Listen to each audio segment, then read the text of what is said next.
আসসালামু আলাইকুম। যে যেখান থেকে আমার ভিডিওটা দেখছেন সবাইকে অসংখ্য ধন্যবাদ। আমি এখন আছি বাংলাদেশের সবচেয়ে সুন্দর জায়গা এবং সবচেয়ে জনপ্রিয় জায়গা কক্সবাজার।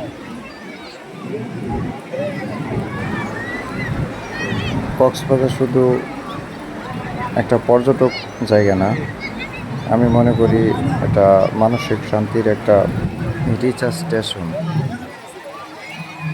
সমুদ্রের আশেপাশে কাটানোর সময়গুলো স্মৃতি অ্যালবামে ধরে রাখার মতো।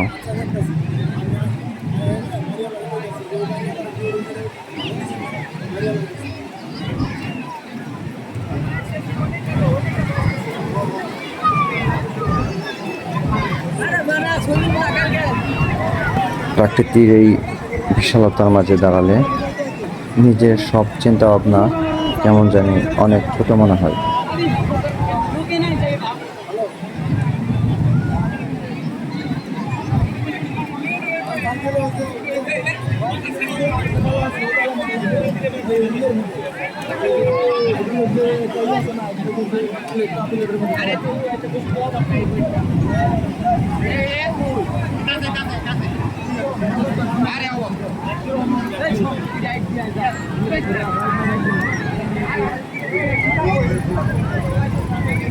যারা আমার চ্যানেলে নতুন, সবাই আমার চ্যানেলটাকে সাবস্ক্রাইব করে দিবেন।